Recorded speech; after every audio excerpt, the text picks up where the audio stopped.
Olá a todos! Já fizeram a revisão da nossa última aula? Essa revisão é muito importante, porque uma aula dá continuidade à outra. Elas são complementares. Vocês lembram qual foi o último assunto tratado na aula passada? Vamos recapitular então? Nós finalizamos a nossa aula passada falando sobre a Previdência Social. Falamos que a Previdência é o seguro social para a pessoa que contribui.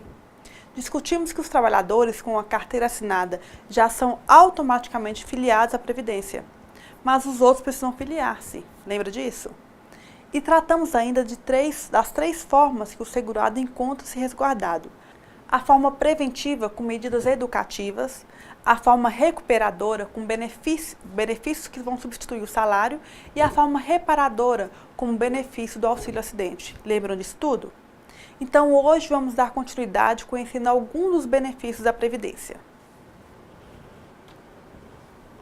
A Previdência Social oferece uma série de benefícios aos segurados: aposentadoria por idade, aposentadoria por invalidez, aposentadoria por tempo de contribuição, aposentadoria especial, auxílio-doença, auxílio-acidente, auxílio-reclusão, pensão por morte, salário-maternidade, salário-família e benefício assistencial. Para nosso estudo, alguns benefícios são mais relevantes e mais importantes que outros, pois estão mais ligados aos acidentes do trabalho, que são a aposentadoria por invalidez, aposentadoria especial, auxílio-doença, auxílio-acidente e pensão por morte. Então, veremos todos os benefícios previdenciários, mas focaremos melhor nesses de maior importância para esta disciplina. O primeiro que veremos é a aposentadoria. A aposentadoria, de um modo geral, pode ser entendida como a retirada do trabalhador da atividade recebendo uma parcela mensal para toda a vida, quando ele reunir determinados requisitos necessários à suspensão do exercício da atividade profissional. No Brasil, há diferentes modalidades de aposentadoria: a aposentadoria por idade, por invalidez, por tempo de contribuição e a especial. A aposentadoria por idade é a que visa assegurar o sustento do trabalhador e de sua família quando ele perde a capacidade de trabalho pela idade avançada. É o benefício que consiste no pagamento de uma parcela mensal ao trabalhador que comprovar o mínimo de 180 meses de trabalho, além da idade mínima de 65 anos para o homem ou 60 anos para a mulher. Para aquele segurado especial, o agricultor familiar, o pescador artesanal, o indígena, entre outros, essa idade mínima é reduzida em 5 anos. A aposentadoria por invalidez é o benefício que consiste no pagamento de uma parcela mensal ao segurado que, por doença ou por acidente, for considerado incapaz total e definitivamente para o trabalho e não tiver condições de ser reabilitado. Para essa aposentadoria, então, o médico perito da Previdência deverá declarar a incapacidade e o beneficiário, então, deverá passar por uma perícia médica de 2 em 2 anos. Caso contrário, o seu benefício é suspenso. A aposentadoria por tempo de contribuição é concedida ao trabalhador que cumpriu o período de contribuição previsto na legislação. A Lei nº 13.183, de 2015 agora, estipulou uma nova regra para essa aposentadoria, a regra 85-95 progressiva. Essa nova regra estipula um sistema de pontos para que a pessoa possa se aposentar pelo valor integral, somando a idade do trabalhador com o seu tempo de contribuição. Vamos ver aqui?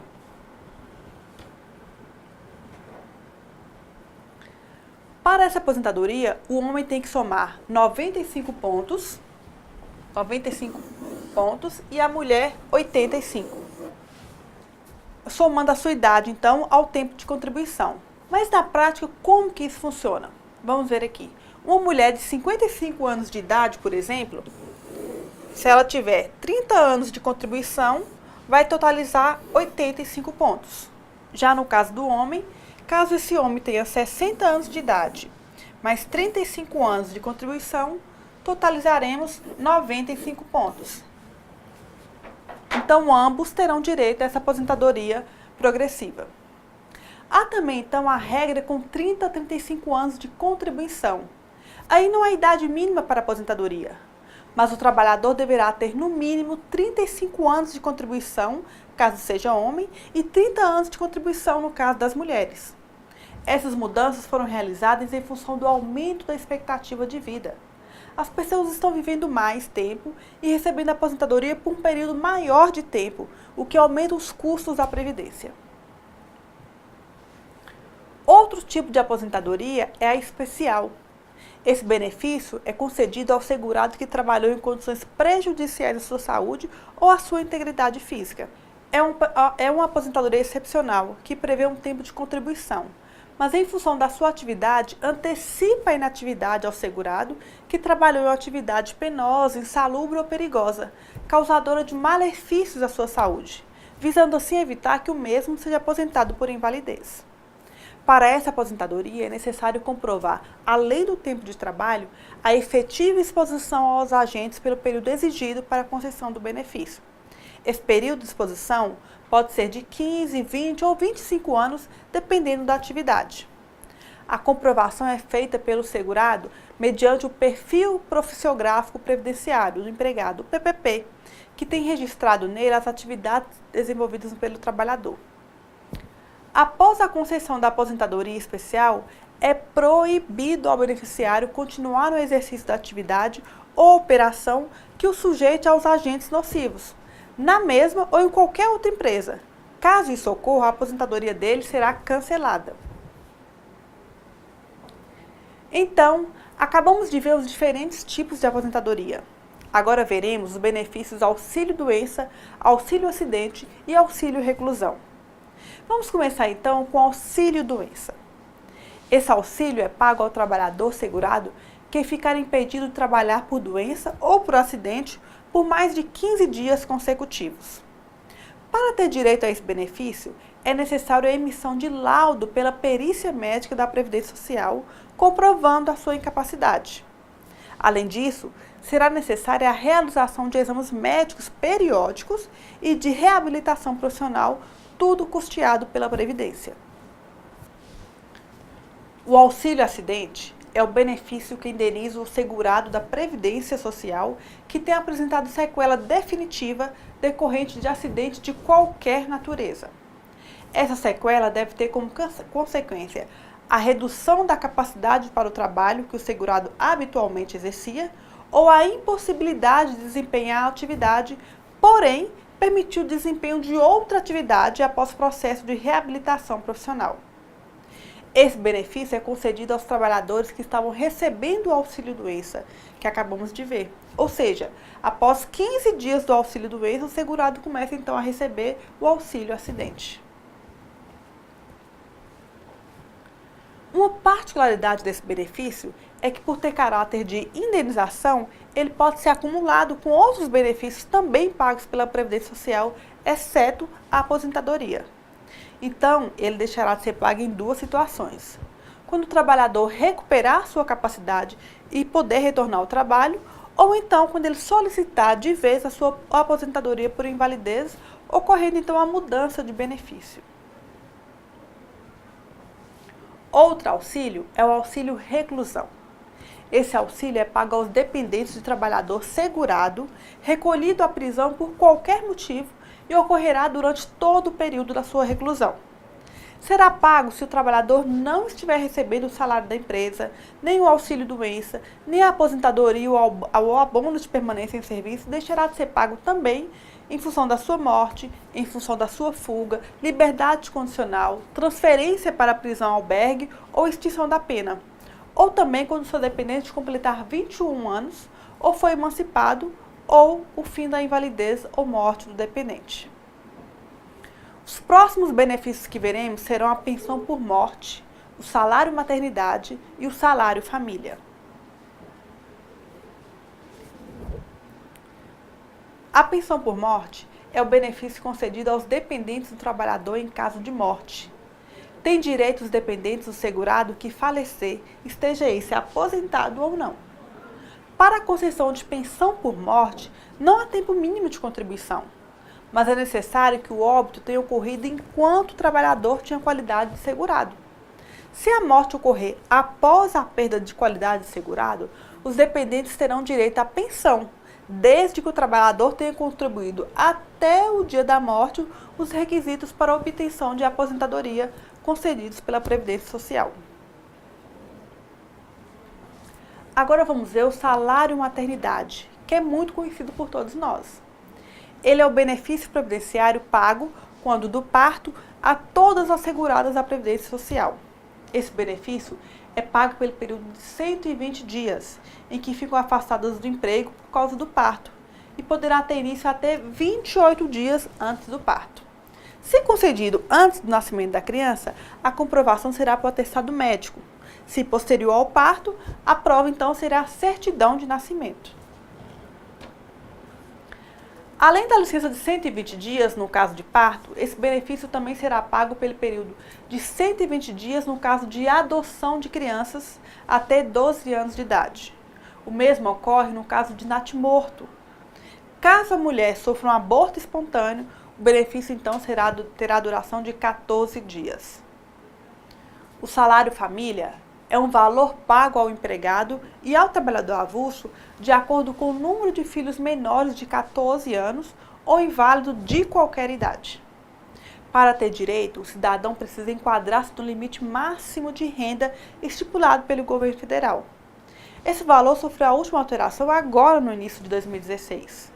Com essa alteração, o valor da cota do salário família por filho de até 14 anos de idade ou inválido de qualquer idade é de R$ 41,37 para o segurado com remuneração mensal até R$ 806,80 e será de R$ 29,16 para o segurado com remuneração mensal superior a R$ 806,80 e não maior que R$ 1.212,64.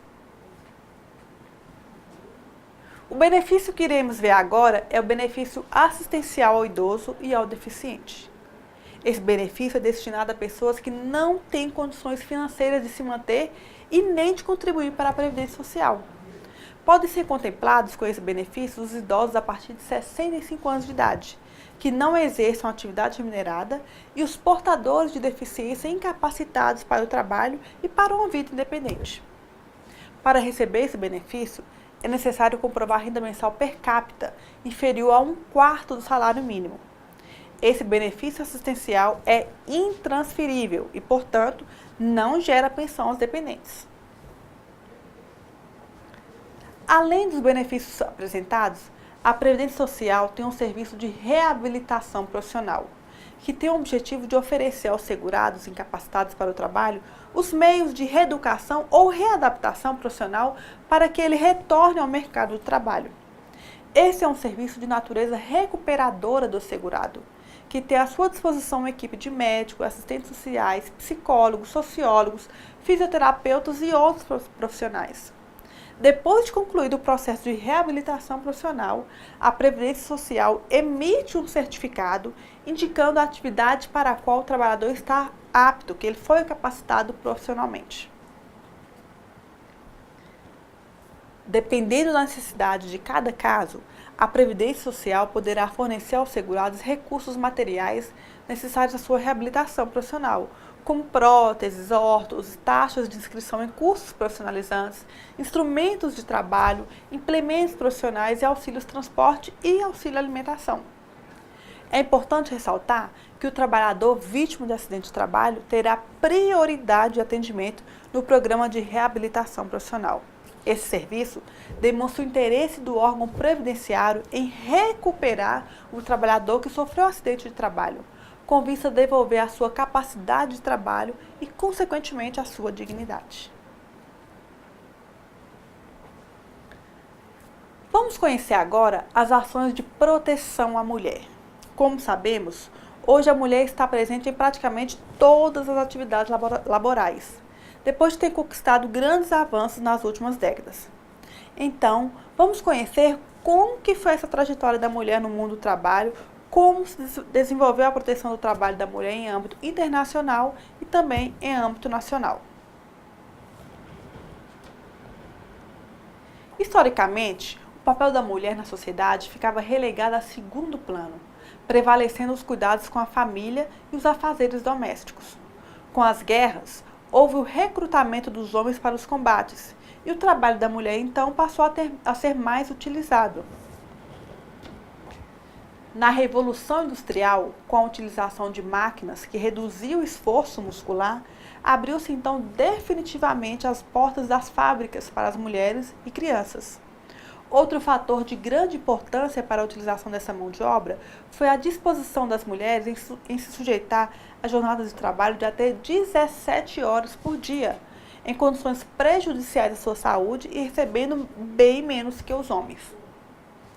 Além disso, essas mulheres ainda tinham que cuidar dos filhos e afazeres domésticos e não possuíam nenhuma proteção para a gestação ou amamentação. Foi a partir então da percepção dessas condições prejudiciais à saúde da mulher e à sua importância na reprodução que começou então a surgir uma legislação de proteção à mulher. Em âmbito internacional, destacam-se as convenções da Organização Mundial do Trabalho, que trataram da regulamentação do trabalho da mulher antes e após o parto, da proibição do trabalho em indústrias e da regulação do trabalho noturno. Ainda em âmbito internacional, merece destaque a Declaração Universal dos Direitos do Homem, de 48, que abordou as regras de não discriminação por motivo de sexo, e o Pacto Internacional sobre Direitos Econômicos, Sociais e Culturais, de 1966, que determinou a igualdade de direitos entre homens e mulheres. Em 79, teve a Convenção da ONU sobre a eliminação de todas as formas de discriminação contra a mulher, que tratou da não discriminação da mulher nas relações de emprego e profissão, defendendo a sua igualdade de remuneração entre homens e mulheres para os trabalhos de igual valor. No Brasil, a primeira norma que tratou do trabalho da mulher foi o Decreto número 21.417-A de 1932, que proibiu o trabalho noturno das 10 da noite às 5 da manhã e a remoção de pesos. Esse mesmo decreto concedia à mulher 2 descansos diários de meia hora, cada um para fins de amamentação dos filhos, durante os primeiros 6 meses de vida. Já a Constituição de 1934 foi a primeira que tratou da matéria, ao proibir a discriminação da mulher quanto a salários, vedar o trabalho em locais insalubres e garantir o repouso antes e depois do parto, sem prejuízo do salário do emprego. A Constituição Federal, no seu artigo 5º, dispõe que todos são iguais perante a lei, sem distinção de qualquer natureza, e homens e mulheres são iguais em direitos e obrigações. Agora que já sabemos como se desenvolveu a proteção do trabalho da mulher em âmbito internacional e também no Brasil, vamos conhecer como se materializa essa proteção. A proteção à maternidade tem caráter social, uma vez que ao proteger a maternidade, preserva-se a saúde da mulher e as suas condições de trabalho, além de permitir que ela cumpra normalmente as suas funções maternas.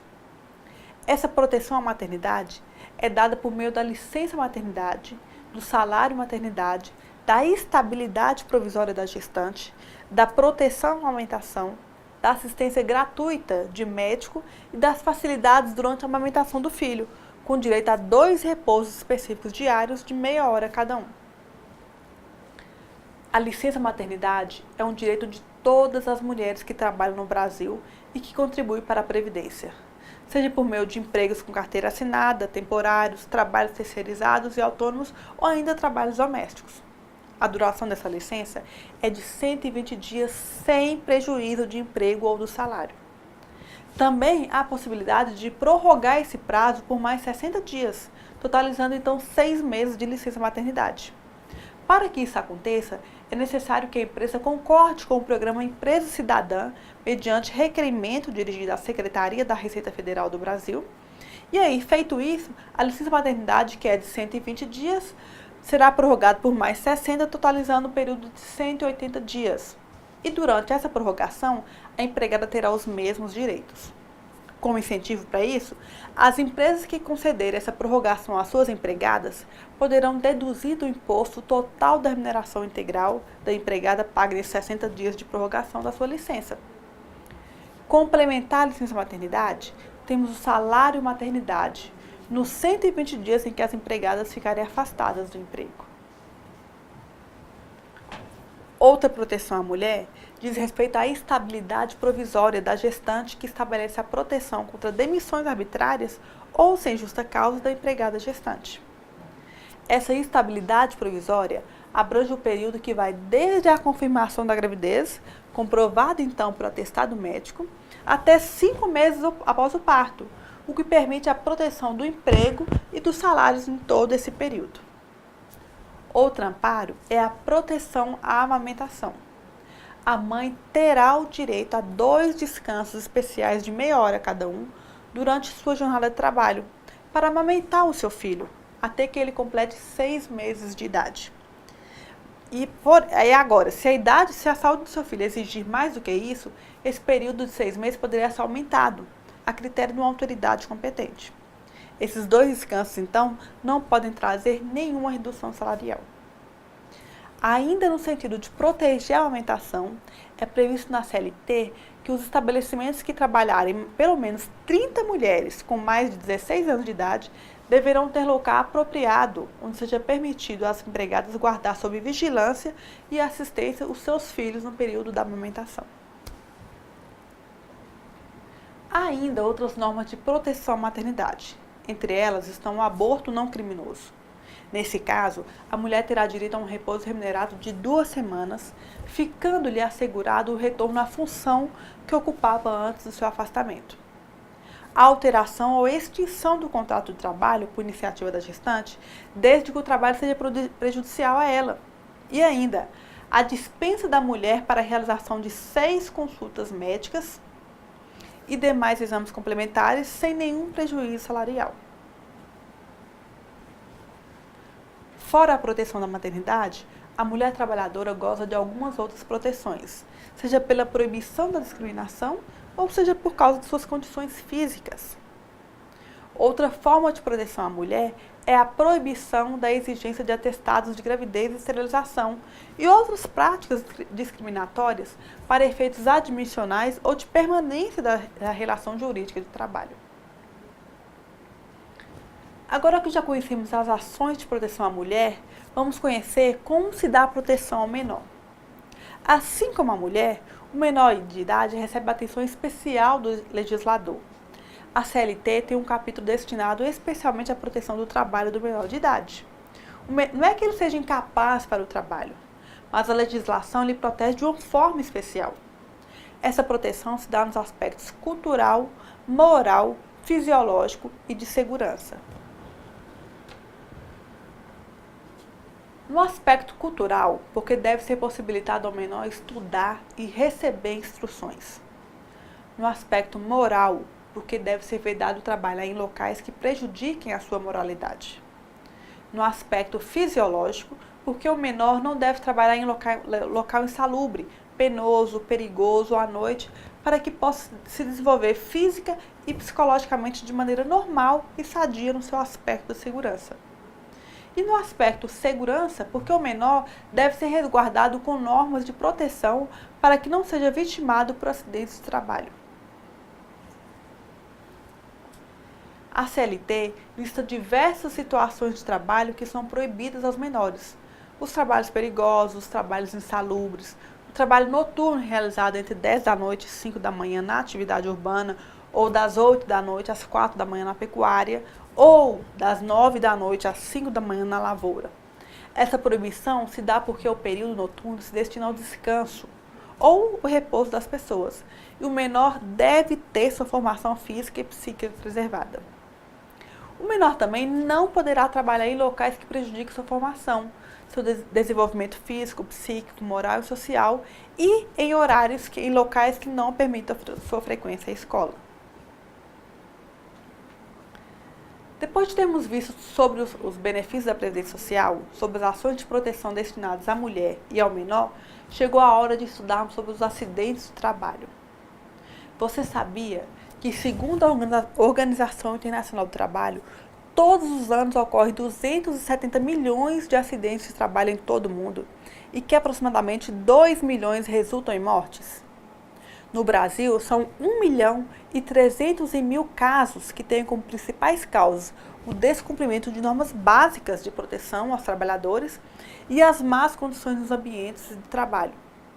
Nós ocupamos o 4º lugar em relação ao número de mortes, com 2.500 óbitos. Perdemos apenas então para a China, Estados Unidos e Rússia. E uma das medidas para eliminar acidentes graves e fatais é investir em prevenção, que se traduz em fiscalização preventiva e em campanhas de conscientização para trabalhadores e empregadores. Dessa forma, o país estará criando para gerações futuras uma cultura de prevenção capaz de reverter esse quadro. Uma das maiores, se não a maior preocupação do técnico de segurança do trabalho é a ocorrência de acidentes de trabalho, pois ele é o inimigo número 1 desse profissional. Então agora nós vamos conhecer um pouquinho mais sobre o acidente de trabalho, para que possamos também contribuir para a sua redução desses índices. Vamos lá então? Acidente de trabalho é o que ocorre durante a execução da atividade profissional ou que com ele haja alguma relação, provocando lesão corporal ou perturbação funcional que cause a morte, a perda ou a redução permanente ou temporária da capacidade para o trabalho. Ele é dividido em 4 tipos: acidente típico, acidente de trajeto, acidente ocasionado por doença profissional ou por doença do trabalho. O acidente típico é aquele que ocorre pelo exercício do trabalho a serviço da empresa, mesmo se for sofrido fora do local usual de trabalho, desde que o trabalhador esteja executando ordens ou serviços sob a autoridade da empresa. O acidente de trajeto é aquele ocorrido no deslocamento do empregado entre a sua residência e o local de trabalho ou do trabalho para casa, independente do seu meio de transporte utilizado. A doença profissional se caracteriza pela exposição de determinado profissional a algum agente ambiental comum a todos os outros profissionais da mesma categoria, sendo inerente a determinada profissão.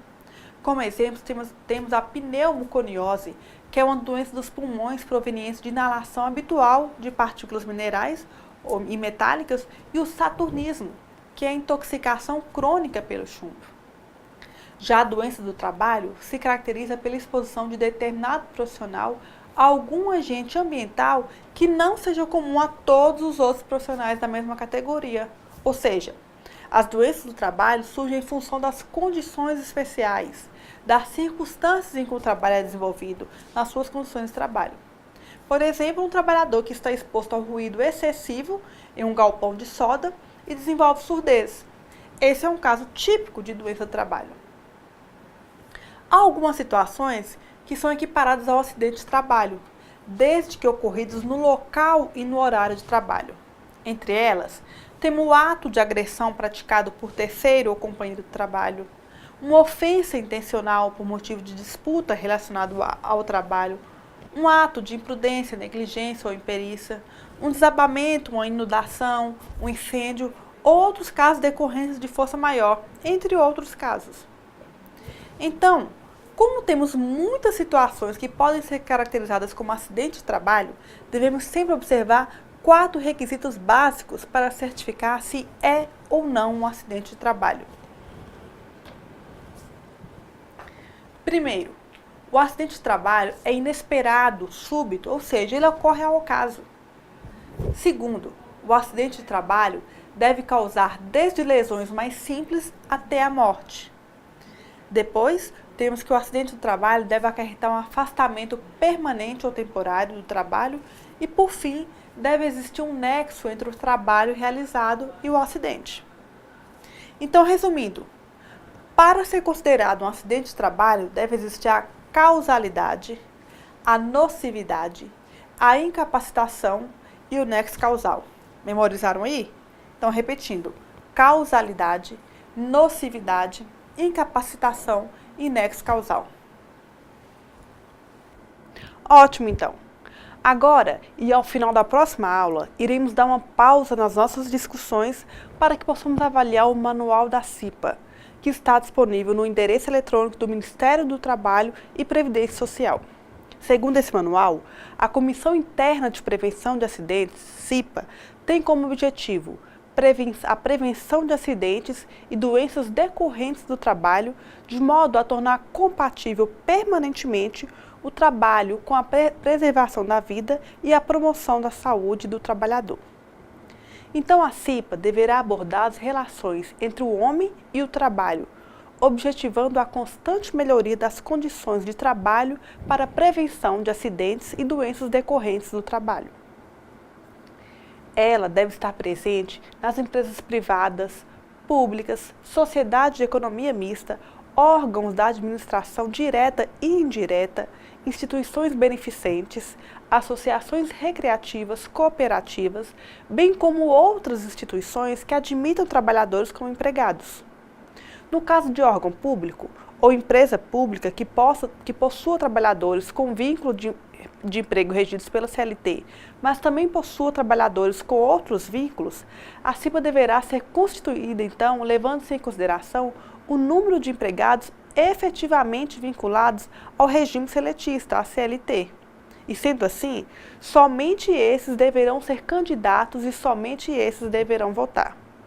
Porém, caso exista interesse do órgão ou empresa pública de englobar todos os trabalhadores, empregados e funcionários públicos em sua CIPA, não há nada que os impeça. Nessa situação, poderão ser candidatos também os trabalhadores servidores públicos, mas deve ser garantido o número de vagas estabelecidas para os empregados seletistas. O dimensionamento da CIPA, no caso, deverá considerar então todos os trabalhadores naquele estabelecimento, seletistas e estatutários. Não deve englobar, entretanto, os prestadores de serviços que estejam em atividades no estabelecimento e que sejam contratados por outra empresa. Devem constituir CIPA, então, os empregadores ou seus equiparados que possuem empregados conforme a determinação do artigo 3º da CLT. É importante verificar que a norma regulamentadora 5 fala algumas vezes de trabalhadores e outras vezes de empregados. Quando a norma diz empregados, refere-se àqueles com vínculo de emprego com a empresa determinada. Quando refere-se a trabalhadores, engloba todos aqueles que trabalham no estabelecimento de determinada empresa, ainda que seja contratado por outras empresas. A empresa que possuir em um mesmo município 2 ou mais estabelecimentos deverá garantir, então, a integração das CIPAs, com o objetivo de harmonizar as políticas de segurança e saúde no trabalho. Outro ponto importante da CIPA é que ela não segue mais o critério do grau de risco, mas ela ainda permanece para as outras normas regulamentadoras. Como sabemos, então, a CIPA é composta de representantes do empregador e dos empregados. O seu dimensionamento deve ser paritário, deve ser igual, para que ela possa ser consolidada como uma instância de análise e negociação das questões de segurança e saúde do trabalho. Os representantes dos empregados serão eleitos em votação secreta. Nessa votação, poderão participar todos os empregados interessados, independentemente de filiação sindical. Ou seja, o empregado, se quiser, poderá também abster-se de votar na eleição dos representantes da CIPA. Os suplentes dos empregados serão aqueles eleitos com número de votos imediatamente inferior aos titulares. O número de membros titulares e suplentes da CIPA são todos previstos nessa norma. O mandato dos membros eleitos da CIPA terá duração de 1 ano, sendo permitida, porém, uma reeleição. Mas, quando ele exerce o mandato por 2 anos subsequentes, ele está formalmente impedido de se candidatar ao mandato do próximo ano. E, como já sabemos, é proibida a dispensa arbitrária ou sem justa causa do empregado eleito para cargo da direção da CIPA, ou seja, ele possui estabilidade. Caso o empregador desejar sair da empresa, o empregado desejar sair, ele deverá primeiramente solicitar por escrito a sua renúncia ao mandato da CIPA, a empresa irá comunicar ao MTE e substituir o membro da CIPA pelo seu suplente. Além da estabilidade, então, serão garantidas aos membros da CIPA condições que não descaracterizem as suas atividades normais na empresa. Então, é vedado a transferência para outro estabelecimento sem a sua concordância. Essa norma não se aplica, porém, àqueles empregados que exerçam cargos de confiança ou àqueles empregados cujos contratos tenham como condição a transferência por necessidade do serviço. A transferência também é lícita quando ocorrer extinção do estabelecimento em que trabalhar o empregado. O empregador deverá garantir que seus indicados tenham a representação necessária para a discussão das questões de segurança e saúde no trabalho que é analisado pela CIPA. Então, o empregador designará o presidente da CIPA e os representantes dos empregados escolherão o vice-presidente da CIPA. Será indicado também, de comum acordo entre os membros da CIPA, um secretário e seu substituto, entre os componentes ou não da comissão. Porém, o secretário e seu substituto só terão direito à garantia de emprego, só terão estabilidade quando forem membros eleitos da CIPA. Os membros da CIPA eleitos e os designados serão, então, empossados no primeiro dia útil após o término do mandato anterior. A empresa deverá protocolizar em até 10 dias, na unidade descentralizada do Ministério do Trabalho, as cópias das atas de eleição e de posse e o calendário anual das reuniões ordinárias. Protocolizada na unidade descentralizada do MTE, a CIPA não poderá ter seu número de representantes reduzido ou aumentado em função de alteração no número de funcionários. A situação inicial deve ser mantida em qualquer circunstância, salvo, é claro, se houver encerramento das atividades no estabelecimento. Nesse caso, o mandato da CIPA é considerado encerrado. Então, a CIPA terá, então, diversas atribuições. Vamos ver algumas delas. Identificar os riscos do processo de trabalho e elaborar o mapa de riscos, com a participação do maior número de trabalhadores com a assessoria do SESMET, onde houver. A CIPA não tem como atribuição fazer avaliações quantitativas para identificação dos riscos. A atribuição de medir e quantificar é do SESMET ou do responsável pelo PPRA.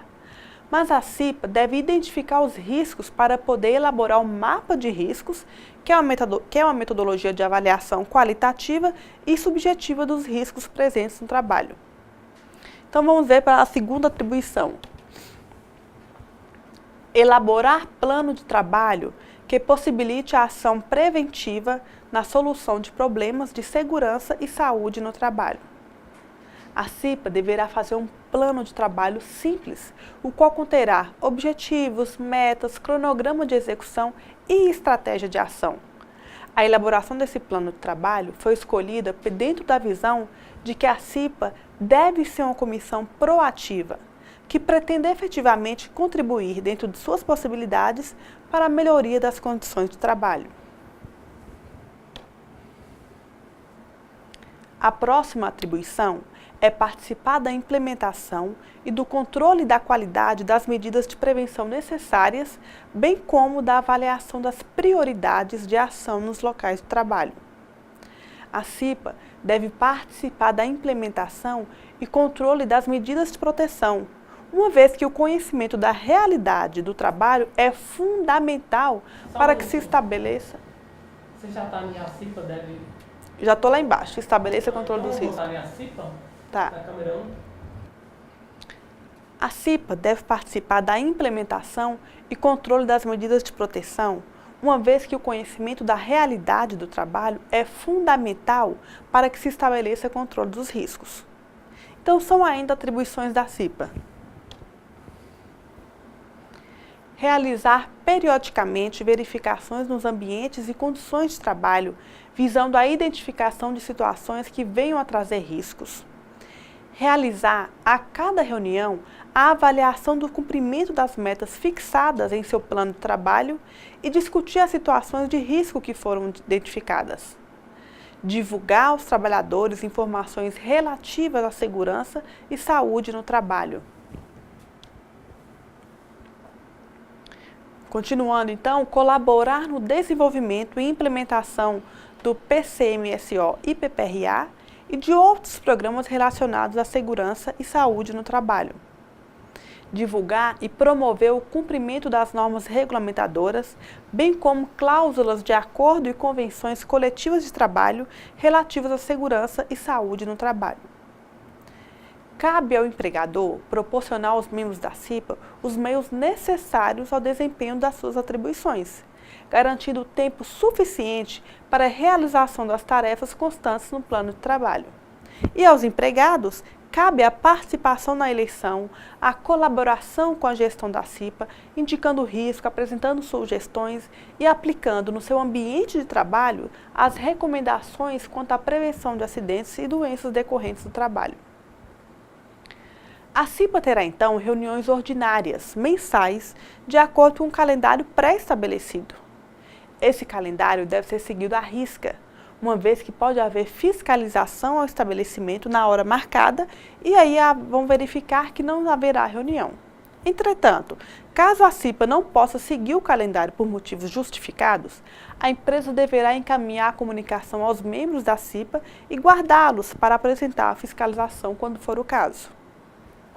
A CIPA terá reuniões ordinárias mensais de acordo com o calendário pré-estabelecido. Esse calendário deve ser seguido à risca, uma vez que pode haver fiscalização ao estabelecimento na hora marcada e aí verificar que não haverá reunião, que não tenha reunião. Entretanto, caso a CIPA não possa seguir o calendário por motivos justificados, a empresa deverá encaminhar comunicação aos membros da CIPA e guardá-los para apresentação à fiscalização quando for o caso. Essas reuniões ordinárias da CIPA serão realizadas durante o expediente normal da empresa e em local apropriado. Caso a reunião ocorra fora do horário de trabalho do empregado, o tempo da reunião deve ser considerado como de trabalho efetivo. Já as reuniões extraordinárias deverão ser realizadas quando? Vamos ver aqui. Quando houver denúncia de situação de risco grave e iminente que determine a aplicação de medidas corretivas de emergência. Essas denúncias podem ser provenientes da CIPA e também dos trabalhadores. As situações podem também se relacionar a eventos da natureza ou de situações do entorno que possam afetar o estabelecimento. Podemos citar como exemplo a suspeita de rompimento de barragem, a ocorrência iminente de inundação, entre outros. Quando ocorrer acidente do trabalho grave ou fatal, ou quando houver solicitação expressa de uma das representações. As decisões da CIPA serão preferencialmente por consenso. Não havendo consenso e frustradas todas as tentativas de negociação direta ou com mediação, será instalado então um processo de votação, registrando-se sempre a ocorrência na ata da reunião. A mediação pode ser feita por pessoa ou entidade que conte com o aceite das duas partes. Pode ser alguém da própria empresa, de um dos sindicatos, pode ser representante dos trabalhadores, ou das empresas mesmas, pode ser um membro das comissões tripartites ou bipartites, quando for existente, ou mesmo alguém do órgão regional do MTE. O membro titular perderá o mandato, sendo substituído por suplente, quando faltar a mais de 4 reuniões ordinárias sem justificativa. No caso de afastamento definitivo do presidente, o empregador indicará o substituto em 2 dias úteis, preferencialmente entre os membros da CIPA. O empregador pode substituir o presidente da CIPA por empregado que não seja membro do mesmo. Nesse caso, deverá ser promovido seu treinamento em até 30 dias após a data da substituição. No caso de afastamento definitivo do vice-presidente, os membros titulares da representação dos empregados escolherão o substituto entre os seus titulares em até 2 dias úteis. É claro que as discussões sobre a CIPA vão muito mais além disso. Por isso, você sempre deve estar estudado nesse manual que estará presente em toda a sua vida profissional. Qualquer dúvida que tiverem, é só procurar o tutor ou postar no AVA. Então aqui terminamos mais uma aula. Continue a leitura daí de casa, façam as atividades de aprendizagem do caderno didático e postem as suas dúvidas no ambiente virtual. Então, bons estudos e até a próxima aula!